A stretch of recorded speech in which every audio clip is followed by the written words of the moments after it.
For uncounted eons, the Shadowlands was in perfect order. Infinite afterlives, with Oribos, the eternal city, as the shining heart. Every mortal soul came before the Arbiter, and she, ever wise, experienced all that had shaped a soul in life.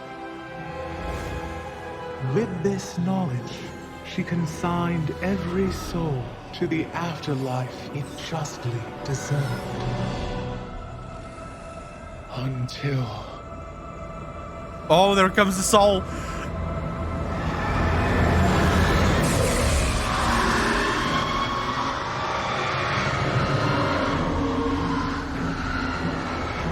In that dread moment, our perfect order was shattered.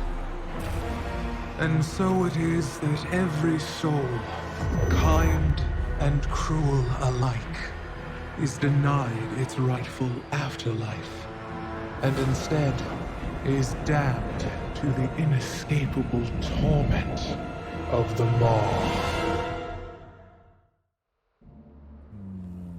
What the fuck? That did look like Nightmare.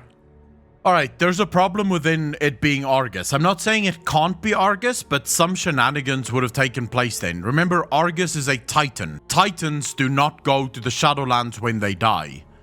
Titans go to the Titan worlds. They go to Order. They return to their homeworld. So, how in the fuck would Argus die and then somehow be rerouted from where he's supposed to go, which is into Order, and then be rerouted into the Shadowlands? That is simply not fucking possible, right? That's not possible. Even if he is a Titan of Death, Gracefang, he is a Titan. Titans have their own world. It's like, for example, Yosoraj and Yoksharon. Yoksharon is the god of death, but he is the god of death of the void, right? He belongs to the void. Therefore, when he dies, he doesn't go to the Arbiter. He goes back to the void. This is one of two things, right? This could be Xavius. It could be the death of Xavius. Xavius was so corrupted, but remember, Xavius is a mortal. First and foremost, Xavius, when he dies, would go to the Shadowlands. He would travel to the Shadowlands. And remember where we killed Xavius? We didn't actually kill him in Azeroth, which would mean that if Xavius, shall we say, if Xavius found a way to control his soul after death, he could have done that. Where we killed him may have been inside the Rift of Arm. The Rift of Arm that Malfurion said he's actually scared of. He's so scared that he actually closed it down. That could actually be where Xavius was killed. And remember what the Dreadlord said. The Dreadlord said that through the dream, they found a back door into the Shadowlands.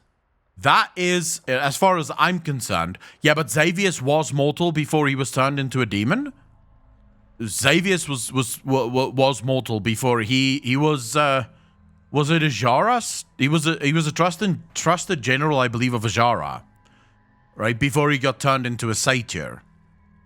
So he was turned into something else, but he was, well, quote unquote, mortal at one point in time, or a denizen of Azeroth, I think is the better thing. Yes, this not necessarily ruined the Helia speculation, because this could potentially be Helia, but I'm now far more convinced that this is actually Xavius. That Xavius may have had something to do with this. That was fucking interesting. Hey guys, I hope you enjoyed that live cinematic reaction and a little bit of a discussion about the very first time really that we see what happened to the Arbiter. Now, I do want to apologize right off the bat. I literally just finished a 15-hour stream and it was amazing, so thank you so much to all of you for coming to hang out and just making it absolutely amazing. First time ever that we've done 15 hours and we almost never dropped under 100 viewers, and at least most of the first 6 or 7 hours of the stream was well over 200 people. So thank you so much for that. Really appreciate that, guys. I just wanted to highlight a couple of things that I didn't get an opportunity to say in the analysis there. Right now, at least after about, I would say, 2.5 hours of discussion with stream, after we've watched that cinematic, we've narrowed it down to 2 possible people that may have been responsible for the breaking of the Arbiter. One is Xavius.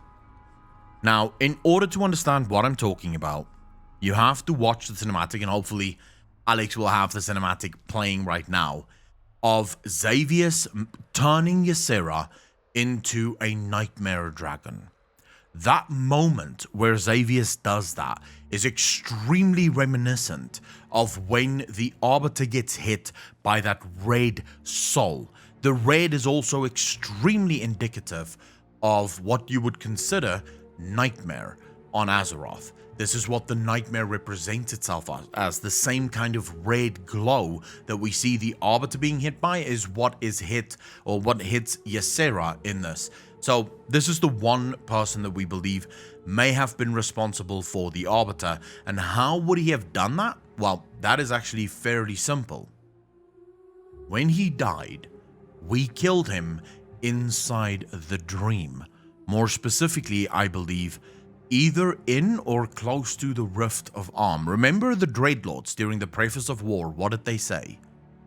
They said that they had found a way into Ardenweald through the dream. This would subvert the direction from which a soul is coming, meaning the soul could target whatever it wanted since it was not entering through the soul stream. There was no way to cleanse it or ensure that it can't go through the veil. It would skip all of those safeguards and go straight in. So this would be the theory that we had probably at this point 6 months ago of the Void using a back door that was actually created in order to keep Ardenweald safe, but this back door would now become the very vehicle that they would use in order to enter the Shadowlands and in order to bring the Arbiter down, and the Jailer would have simply sort of capitalized on that moment. The second person we think this may have been is Helia.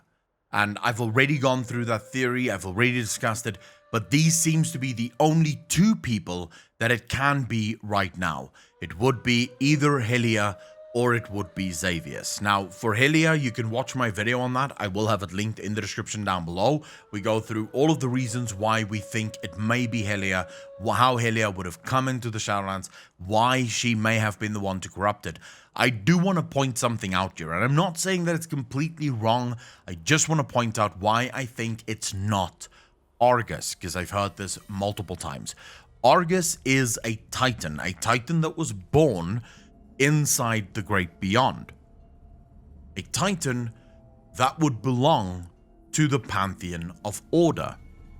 Now, it doesn't matter what he became. He became the Unmaker, and he has certain death abilities, but we don't know anything about him. We don't know if Argus is actually of the Shadowlands. We don't know if he is actually the Titan of Death. He may be a Titan of Death for Order, which would be what Ysera is for the Void. Remember, Ysera calls himself the God of Death, but he is very much not of the Shadowlands. He comes from the Void. So it might be that every single one of these cosmological forces have their own versions of death, their own versions of death gods that look after, or at least take care of, those souls that do come to them. So Argus could have been one of these.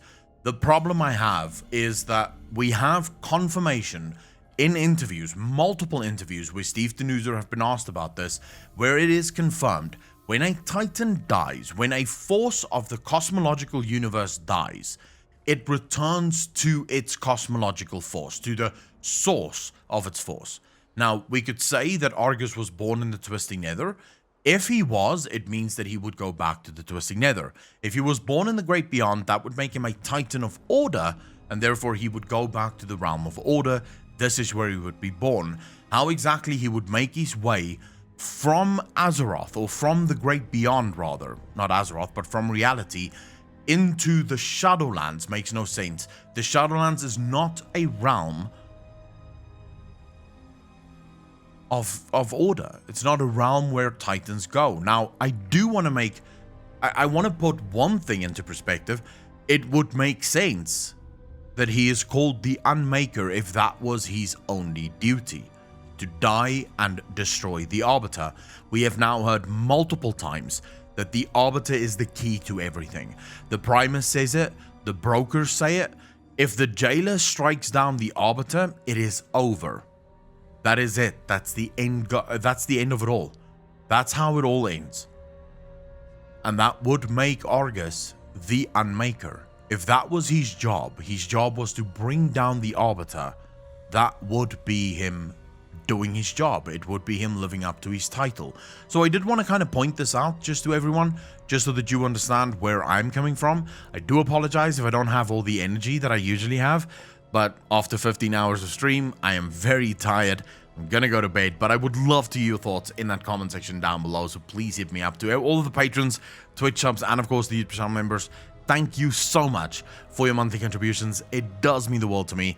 Thanks to you guys, this channel is still growing, and it's growing stronger every single day. I quite literally wouldn't be here without you, so I want to thank you from the bottom of my heart. Guys, as always, my name is Aquilon, and I will see you in the next one.